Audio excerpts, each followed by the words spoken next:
나는 오늘 평생 쌓아온 가족의 울타리를 무너뜨리는 섬뜩한 진실과 마주했습니다. 우리 아들의 천사 같던 아내가 가면을 쓴 악마였다는 것을요. 안녕하세요. 오늘도 찾아와 주셔서 정말 감사합니다. 이 이야기는 며느리의 웃음 뒤에 감춰진 냉혹한 비밀을 파헤치며 한 가정이 송두리째 흔들리는 과정을 담은 제 삶의 기록입니다. 여러분들께서 이 이야기를 통해 가족의 의미와 신뢰에 대해 다시 한번 생각해보는 계기가 되기를 바랍니다. 본격적인 이야기에 들어가기 전에 구독과 좋아요 눌러주시면 더 많은 이야기로 찾아뵐 수 있습니다.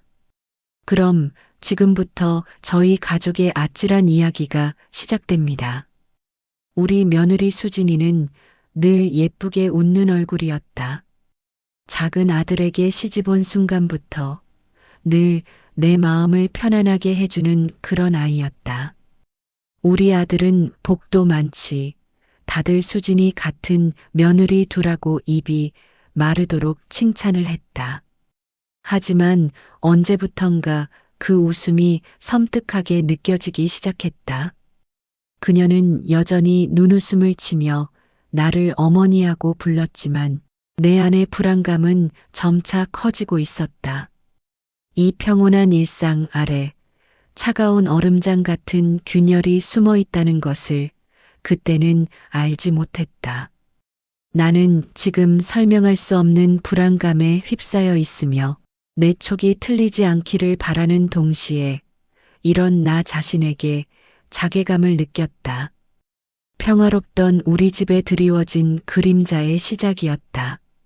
며느리의 수상한 행동은 작은 아들과 제가 사는 2층 집으로 들어오고부터였습니다.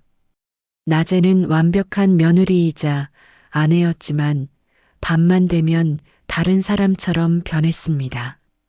잠든 척하다 새벽에 몰래 문을 여는 소리, 어딘가에 대고 낮게 속삭이는 통화 소리. 제게는 모든 것이 의문투성이었습니다. 철수야, 수진이 요즘 밤늦게까지 뭘 하는 거니? 자꾸 새벽에 어딜 나가는 것 같아서. 아, 엄마. 수진이 요즘 피곤해서 잠꼬대도 심해요. 그냥 회사 일이 많아서 스트레스 받는가 봐요. 너무 신경 쓰지 마세요. 회사 일이라도 새벽에 뭘 그렇게 급하게 어디 전화하는 소리도 나던데. 아이 참 엄마. 괜히 혼자 상상하지 마시고 신경 쓰지 마세요. 수진이가 얼마나 착하고 꼼꼼한데. 아들의 단호한 반응에 저는 더욱 답답함을 느꼈습니다. 착하고 꼼꼼한 며느리라는 아들의 말은 제 의심을 굳히는 방패막이가 될 뿐이었습니다. 아들이 잠든 것을 확인한 후 저는 며느리가 사용한 욕실로 가보았습니다. 거기에는 평소 그녀가 쓰던 고급 향수 냄새가 아닌 묘한 비누 냄새와 함께 바닥에 뒹굴고 있던 낯선 머리핀 하나가 눈에 띄었습니다. 이건 수진이 것이 아닌데 핀이 너무 낡았잖아. 게다가 이 비누 냄새는 혹시 수진이가 딴 데서 샤워라도 하고 온 건가? 이런 나쁜 상상을 하는 나 자신이 싫었지만 불안은 걷잡을 수 없이 커졌다. 며느리 수진이 계단을 내려오다 영희와 눈이 마주치자 활짝 웃으며 어머니, 왜 안 주무세요? 불 다 켜져 있길래요. 아니야. 그냥 목이 말라서 물 한 잔 마시러 나왔어. 수진이 너는 왜 안 자고? 제가 잠깐 잠이 안 와서 드라마 봤어요. 어머니도 어서 주무세요. 요즘 부쩍 피곤해 보이세요. 그녀의 미소는 여전히 눈부셨지만 그 순간 저는 심장이 쿵 떨어지는 듯한 섬뜩함을 느꼈습니다. 분명 며느리의 방은 잠겨 있었고 그녀는 침대에 누워 있는 것으로 알았습니다. 마치 자신의 행적을 지우기 위해 저를 속이는 듯한 저의 불안은 실망감으로 번져갔고, 저는 저에게서 등을 돌리는 가족과 남편, 며느리에게 깊은 슬픔을 느꼈습니다. 우리 가족에게 불어닥친 이 묘한 기류는 이제 단순히 며느리의 밤 외출 문제를 넘어 무언가 숨겨진 것이라는 자괴감에 빠뜨렸습니다. 며느리의 수상한 밤 외출에 대한 제 걱정은 아들에게 통하지 않았습니다. 오히려 엄마가 너무 예민하다는 핀잔만 돌아왔죠. 아들에게는 그저 착한 아내였을 뿐이었습니다. 저는 이제 이 집에 혼자 남겨진 듯한 고립감을 느꼈습니다. 그러나 이 상황을 해결하고 저 자신을 지키기 위한 강한 결심이 피어났습니다. 아들은 수진이를 너무 믿어 눈뜬 장님 같으니라고. 이러다가 우리 집안에 무슨 큰일이라도 날까봐. 엄마, 이제 그만하세요. 수진이 지극정성으로 엄마 잘 모시고 저한테도 잘하는데 왜 이렇게 의심만 하세요? 의심이 아니라 자꾸만 수상한 짓을 하니 그렇지. 내가 틀렸다는 걸 증명해봐. 아, 정말 저 좀 그만 힘들게 하세요. 요즘 바빠 죽겠는데 자꾸 이상한 소리로 엄마까지 불안해하면. 아들의 짜증 섞인 말은 비수처럼 저를 찔렀습니다. 철수는 며느리의 편이었고 저는 완전히 홀로 남겨졌습니다. 나는 완전히 홀로 이 싸움을 감당해야 할지도 모른다는 좌절감에 휩싸였습니다. 평생 믿어온 가족에게서 느끼는 이 배신감은 저를 큰 절망으로 몰아넣었습니다. 분노가 치밀어 올랐지만 이 분노를 해결할 수 있는 방법은 오직 하나뿐이라는 것을 깨달았습니다. 영희는 속으로 생각했습니다. 그래, 내가 직접 나서야 해. 이 집에 감춰진 며느리의 비밀, 내가 이 모든 것을 밝혀낼 거야. 아무도 믿어주지 않아도 상관없어. 이 지긋지긋한 불안에서 벗어나려면 내가 진실을 찾아야만 해. 일시적인 희망이 아니라 단호한 결심으로 어떤 결과를 마주하든 이 상황을 끝내고 싶어. 그날 밤 며느리가 잠든 새벽녘 저는 조심스럽게 그녀의 방으로 들어갔습니다.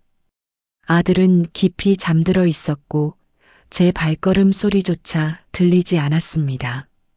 떨리는 손으로 며느리의 서랍을 열자 그 안에서 저는 평범한 생활용품들 사이에 숨겨진 낯선 물건 하나를 발견했습니다. 오래되고 낡은 하지만 너무나 정교하게 만들어진 한정판 오르골이었습니다. 며느리의 서랍에서 발견한 낡은 오르골. 그 안에서는 묘한 멜로디가 흘러나왔습니다. 이 오르골은 단순한 장난감이 아니라는 직감이 들었습니다. 그리고 그 오르골은 예상치 못한 동반자와 저를 연결해 주었습니다. 다름 아닌 평소 며느리와 어울리지 않는다고 생각했던 우리 집 가정부 아주머니였습니다. 아줌마, 혹시 이 오르골 어디서 본 적 있으세요? 어머, 사모님, 이걸 어디서 이게 왜 며느님 방에 있어요? 가정부 아주머니의 반응은 저의 추측이 틀리지 않았음을 증명했습니다. 일시적인 희망과 함께 이 오르골이 며느리의 비밀을 풀 단서임을 직감했습니다. 하지만 가정부 아주머니가 왜 이렇게 놀라는지 그녀가 아는 것이 무엇인지 궁금해졌습니다. 저는 이 비밀을 공유할 수 있는 동반자를 찾았다는 생각에 작은 기대를 가졌습니다. 아줌마, 혹시 이 오르골에 대해 아는 게 있다면 제게 말해주세요. 수진이에게는 비밀로 해주시고요. 사모님, 이거 제가 꽤 오래전에 어느 고아원 바자회에서 봤던 거예요. 근데 거기서 아주 특별한 사연이 얽힌 거라고 했었거든요. 이 오르골이랑 똑같이 생긴 목걸이도 하나 같이 팔고 있었는데 고아원, 바자회, 목걸이, 며느리의 웃음 뒤에 숨겨진 비밀이 드디어 그 모습을 드러내는 실마리였습니다. 그러나 가정부 아주머니의 눈빛은 불안과 함께 미묘한 절망을 내포하고 있었습니다. 그녀의 이야기를 듣던 중 제가 느낀 것은 단순히 며느리의 비밀이 아니라 예상치 못한 또 다른 고통이었습니다. 가정부 아주머니는 과거 자신과 딸이 고아원에서 생활하던 시절에 대한 아픔을 털어놓으며 그 오르골이 고아원 아이들 사이에서 불행의 오르골이라 불리던 것이라 했습니다. 이것을 가진 자는 불행한 삶을 산다는 소문이 돌았고 그 목걸이를 가진 아이는 곧 버려졌다는 이야기까지요. 며느리가 이 오르골을 가지고 있다는 것은 그녀의 불행한 과거와 연결될 수 있다는 것을 짐작할 수 있었습니다. 이는 제가 생각했던 것보다 훨씬 복잡하고 아픈 진실일지도 모른다는 생각이 들게 했습니다. 이 동반자가 저에게 새로운 길을 열어주었지만 동시에 또 다른 비극의 시작일지도 모른다는 불길한 예감이 들었습니다. 저는 이제 단호한 결심을 해야만 했습니다. 가정부 아주머니의 이야기는 저를 큰 충격에 빠뜨렸습니다. 저는 단순히 며느리의 수상한 행동을 넘어 그녀의 가슴 아픈 과거와 마주하게 된 것입니다. 평소 수진이에게서 본 적 없던 어린 시절 사진들을 가정부 아주머니의 도움으로 찾아낼 수 있었고 사진 속 고아원의 풍경은 가정부 아주머니의 딸, 즉 제 아들의 죽은 아내, 그 아이의 모습과 너무나 닮아 있었습니다. 영희는 사진을 들고 손을 떨며 아줌마 이거 정말 수진이가 맞아요? 이 아이가 고아원에 있었다고요? 우리 아들의 죽은 아내와 너무 닮았는데 대체 이 아이는 누구예요? 가정부는 눈물을 흘리며 목소리가 잠기어 있다. 사모님, 저의 딸 그 아이 사실은 수진이와 친자매였습니다. 저는 두 딸이 있었습니다. 한 명은 사모님의 댁으로 시집온 제 첫째 딸이었고 다른 한 명은 어린 나이에 사고로 헤어지게 된 둘째 딸 수진이었습니다. 사고 직후 먹고 살 길이 막막해 고아원에 맡겨야 했습니다. 첫째는 그렇게 시집을 갔지만 얼마 지나지 않아 불의의 사고로 제품을 떠났죠. 수진이는 입양을 가게 되고 저는 그렇게 두 딸을 모두 잃은 줄 알았습니다. 그 오르골이 제 죽은 딸과 수진이를 떠올리게 해서 제가 그동안 사모님께 차마 말씀을 못 드렸습니다. 영희는 가슴이 찢어지는 듯한 아픔이 느껴졌다. 한순간에 두 딸을 잃은 어미의 슬픔이란 얼마나 고통스러웠을까. 그제야 나는 수진이의 어딘가 불안하고 차가웠던 눈빛을 이해할 수 있었다. 그건 연기가 아니라 뿌리 깊은 상처였을지도 모른다는 생각에 마음이 아팠다. 가정부는 영희의 손을 잡으며 눈물을 닦는 신용을 한다. 수진이가 그 아이가 언니가 세상을 떠난 지 한참 후에 우연히 언니의 소식을 듣고는 저를 찾아왔습니다. 그때는 이미 언니의 죽음으로 저 역시 세상에 대한 미련을 놓고 살던 때였습니다. 수진이는 저를 보자마자 대뜸 언니가 이 집에서 얼마나 불행했는지 어떻게 죽었는지 알아야겠어요. 라고 말했습니다. 저는 이 아이가 자기 언니의 마지막이라도 알고 싶어 하는 줄로만 알았습니다. 그래서 이 아이의 복수를 돕게 된 겁니다. 복수라니요? 대체 무슨 복수를 말하는 거예요? 수진이가 언니의 죽음을 우리 아들 탓이라고, 우리 가족 탓이라고 생각한다는 말인가요? 가정부는 시선을 회피하며 낮아지는 목소리로 사모님, 제 딸이 이 집에서 얼마나 힘들었는지 아십니까? 저는 제 딸이 죽은 후에야 모든 걸 알게 됐습니다. 돈 때문에 이 집에 시집와서 무시당하고 사모님, 제가 이 집 가정부로 들어온 이유가 단순히 돈 때문만은 아니었습니다. 가정부 아주머니의 마지막 말은 제 뒤통수를 망치로 얻어맞은 듯한 충격을 주었습니다. 모든 것이 뒤엉킨 실타래처럼 느껴졌습니다. 며느리 수진이는 사실 저의 아들이 처음 결혼했던 죽은 며느리의 친동생이었고, 이제는 이 모든 진실을 알고 저의 조력자인 줄 알았던 가정부 아주머니마저 저에게 숨겨진 진실을 가진 채 저를 지켜보고 있었던 것입니다.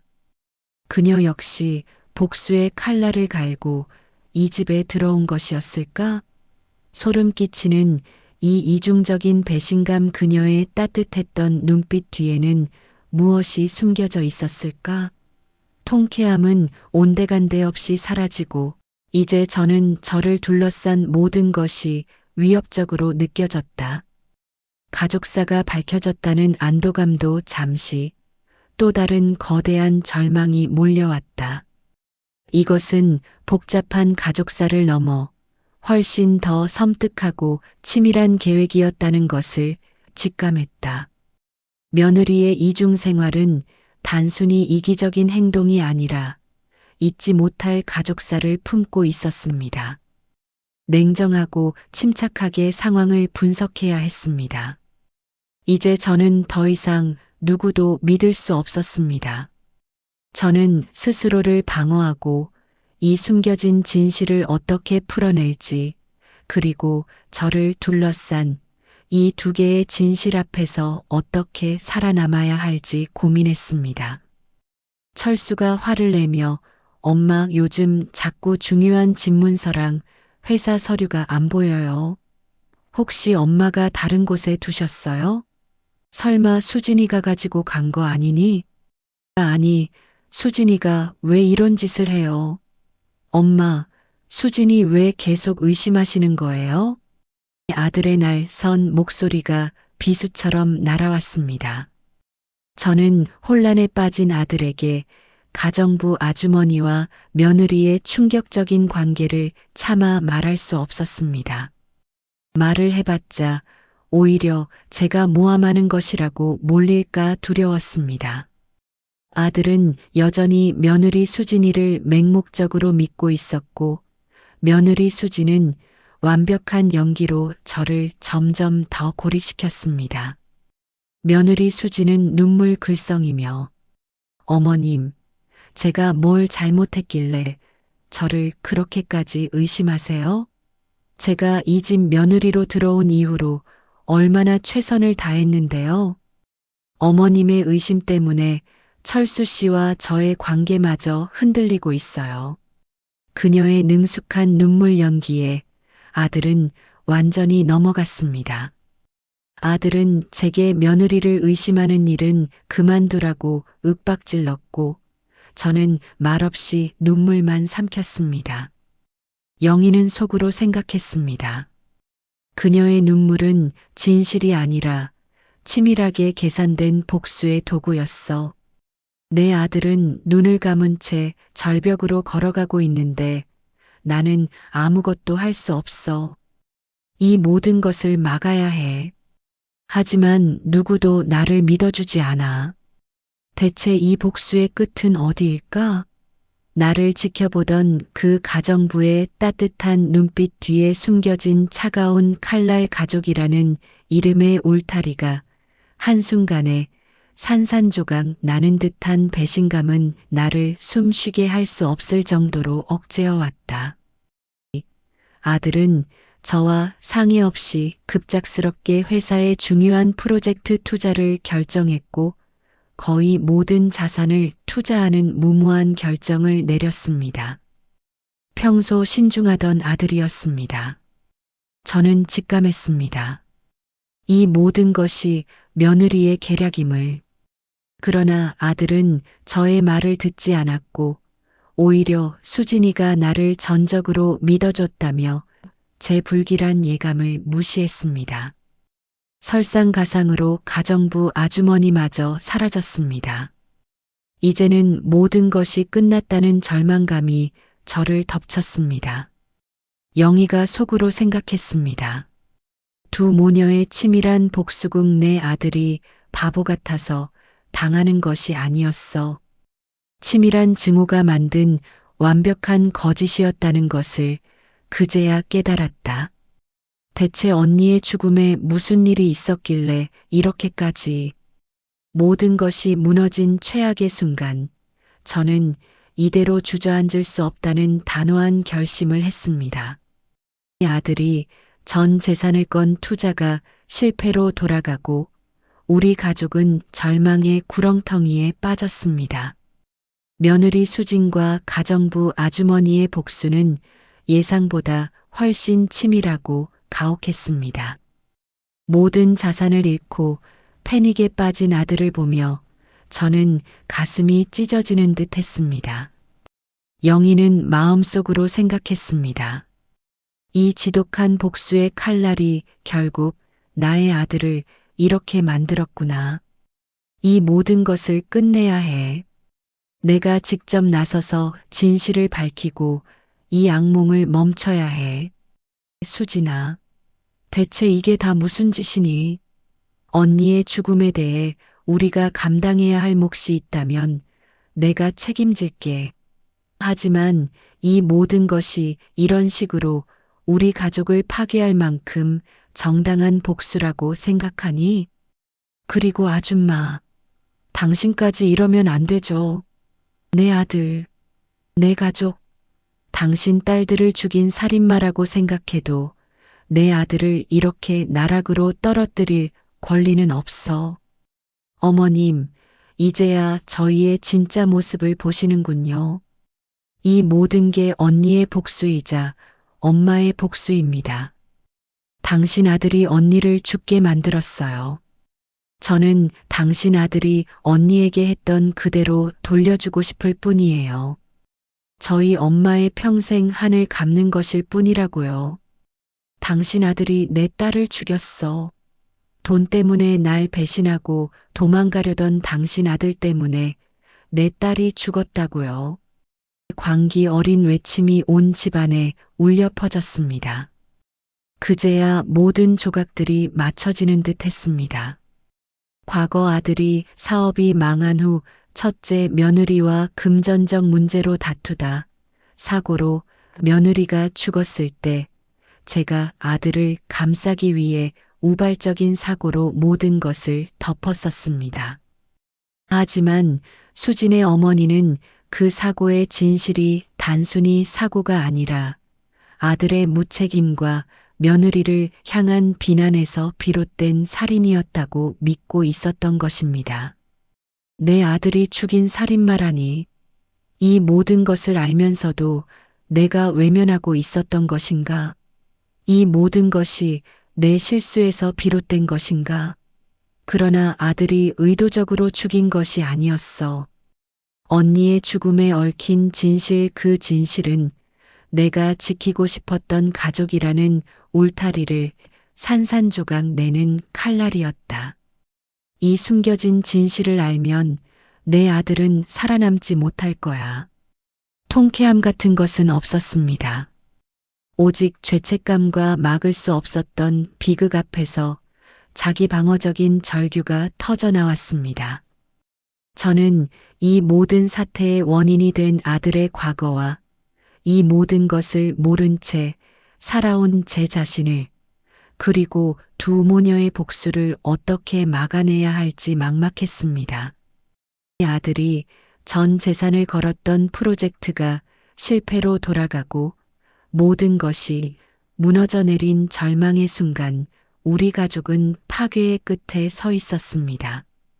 며느리 수진과 그녀의 어머니는 복수에 성공했지만 그들의 얼굴에는 결코 평화가 아닌 깊은 고통과 공허함만이 남아 있었습니다. 그제야 저는 이 모든 복수가 불행으로 시작되어 또 다른 불행만을 낳았음을 깨달았습니다. 영희는 깊은 한숨과 함께 말했습니다. 수진아, 너의 복수가 과연 너에게 무엇을 가져다 줄 거니? 너의 언니도, 너도, 우리 아들도 이토록 서로를 미워하며 살기를 원할까? 저의 진심 어린 질문에 수진이는 고개를 떨궜습니다. 그리고 아들 철수는 폐인처럼 주저앉아 있었습니다. 그를 일으켜 세우려는 수진이의 손길에서 저는 묘한 망설임과 함께 진심 어린 연민을 보았습니다. 영희는 마음속으로 생각했습니다. 복수심이 전부인 줄 알았는데 수진의 눈빛 속에서 아들을 향한 걱정과 진심이 느껴지고 있어. 어쩌면 이 비극 속에서도 사랑은 싹트고 있었던 걸까? 그때 아들 철수가 겨우 힘없이 흐느끼며 중얼거리는 소리가 들려왔습니다. 수진아, 미안해. 내가 바보 같았어. 모든 게 내 잘못이야. 용서해줘. 그 순간 수진이의 굳게 닫혔던 마음의 문이 조금씩 열리는 것을 느꼈습니다. 바로 그때였습니다. 죽은 줄 알았던 첫째 며느리가 남긴 한 통의 편지가 발견되었습니다. 사업 실패로 극심한 스트레스에 시달리던 아들과 언성이 높아졌지만 그녀는 편지에서 어머니, 제가 부족했어요. 철수 씨와 저의 갈등은 모두 저의 문제였습니다. 철수 씨는 저를 진심으로 아끼고 사랑했습니다. 너무 힘들었지만 어머니에게 더 좋은 며느리, 철수 씨에게 더 좋은 아내가 되고 싶었어요. 이 모든 것을 사랑이라고 말해줄 수 있을까요? 라는 내용과 함께 사고 전날 스스로 목숨을 끊으려던 자신을 아들 철수가 온몸으로 막았다는 고백이 담겨 있었습니다. 비록 아들이 당시 극도로 불안정한 심리 상태에 있었고 불행한 언쟁 끝에 사고가 발생한 것은 맞지만 이 모든 것이 아들의 고의가 아닌 지독한 오해와 타이밍이 어긋난 비극적 우연이었다는 것이 명확해진 순간이었습니다. 며느리 수지는 편지를 읽고 오열하며 언니, 내가 너무 바보 같았어요. 철수 씨, 내가 당신을 미워만 했는데 내가 너무 큰 잘못을 했어요. 미안해요. 가정부는 두 딸의 진심을 비로소 깨닫고 함께 울며 아이고, 내 딸들 이 부족하고 바보 같은 엄마가 미안하다. 모든 것이 명백해진 순간 복수심의 불길은 한순간에 사그라졌습니다. 수진이의 분노는 오해에서 비롯된 것이었고 그녀 또한 철수를 진심으로 사랑하게 되었음을 깨달은 것입니다. 저는 이 비극을 통해 진정한 가족은 오해와 증오가 아닌 사랑으로만 존재할 수 있음을 배웠습니다. 우리는 파괴된 잔해 속에서 새로운 희망을 보았습니다. 상처를 마주하고 서로의 아픔을 보듬는 용기. 그것이 진정한 사랑이자 가족의 의미임을 깨달았습니다. 이 늦은 시련은 우리에게 깊은 성찰과 함께 가족이란 무엇이며 어떻게 서로의 아픔을 보듬어야 하는지에 대한 깨달음을 주었습니다. 진정한 가족은 완벽한 모습이 아닌 서로의 아픔을 끌어안고 함께 용서와 이해의 길을 걸어갈 때 비로소 완성되는 것이므리요. 오늘도 찾아와 주셔서 정말 감사합니다. 이 이야기가 여러분의 삶에 작은 위로와 성찰의 계기가 되었기를 바랍니다. 저는 다음에 더 깊은 이야기로 찾아뵙겠습니다.